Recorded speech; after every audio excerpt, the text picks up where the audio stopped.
ವೀಕ್ಷಕರೇ ನಮಸ್ಕಾರ. ನೀವು ನೋಡ್ತಿದ್ದೀರಾ ಗ್ಲೋರಿ ಟಿವಿ. ನಾನು ಆರತಿ ಬೆಳವಿಯ.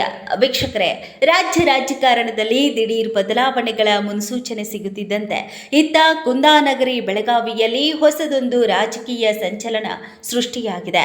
ಹಿರಿಯ ನಾಯಕಿ ಹಾಗೂ ಸಚಿವೆ ಲಕ್ಷ್ಮೀ ಹೆಬ್ಬಾಳ್ಕರ್ ಅವರಿಗೆ ರಾಜ್ಯದ ಉಪಮುಖ್ಯಮಂತ್ರಿ ಹುದ್ದೆ ನೀಡಬೇಕು ಎಂಬ ಒತ್ತಾಯ ಸಾಮಾಜಿಕ ಜಾಲತಾಣಗಳಲ್ಲಿ ತೀವ್ರವಾಗಿ ಕೇಳಿ ಬರ್ತಿದೆ.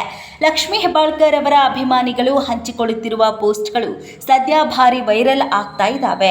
ರಾಜಕೀಯ ವಲಯದಲ್ಲಿ ಕೇಳಿ ಬರುತ್ತಿರುವ ಚರ್ಚೆಗಳ ಪ್ರಕಾರ ಮುಖ್ಯಮಂತ್ರಿ ಸಿದ್ದರಾಮಯ್ಯ ಅವರ ರಾಜೀನಾಮೆ ಬೆನ್ನಲ್ಲೇ ಹಾಲಿ ಉಪಮುಖ್ಯಮಂತ್ರಿ ಡಿಕೆ ಶಿವಕುಮಾರ್ ಅವರಿಗೆ ಮುಖ್ಯಮಂತ್ರಿ ಗದ್ದುಗೆ ಸಿಗಲಿದೆ ಎನ್ನಲಾಗ್ತಿದೆ. ಇದರ ಬೆನ್ನಲ್ಲೇ ಆಡಳಿತ ಸುಗಮಗೊಳಿಸಲು ರಾಜ್ಯದಲ್ಲಿ 4 ಉಪಮುಖ್ಯಮಂತ್ರಿ ಹುದ್ದೆಗಳನ್ನು ಸೃಷ್ಟಿಸುವ ಲೆಕ್ಕಾಚಾರಗಳು ಆಂತರಿಕವಾಗಿ ನಡೆಯುತ್ತಿವೆ ಎಂಬ ವದಂತಿ ದಟ್ಟವಾಗಿದೆ.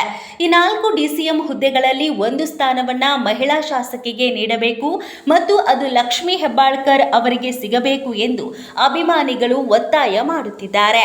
ಕರ್ನಾಟಕದ ಇತಿಹಾಸದಲ್ಲೇ ಇದುವರೆಗೆ ಯಾವುದೇ ಮಹಿಳೆಗೆ ಉಪಮುಖ್ಯಮಂತ್ರಿ ಸ್ಥಾನ ಸಿಕ್ಕಿಲ್ಲ.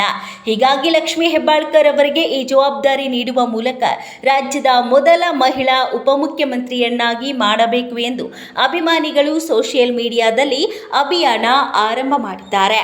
ಬೆಳಗಾವಿ ಜಿಲ್ಲೆ ಹಾಗೂ ಇಡೀ ರಾಜ್ಯ ರಾಜಕಾರಣದಲ್ಲಿ ಈ ಪೋಸ್ಟ್ಗಳು ಈಗ ತೀವ್ರವಾಗಿ ಕುತೂಹಲವನ್ನ ಮೂಡಿಸಿದ್ದು ಹೈಕಮಾಂಡ್ ನಡೆ ಏನಿರಬಹುದು ಎಂಬ ಚರ್ಚೆ ಮುನ್ನೆಲೆಗೆ ಬಂದಿದೆ.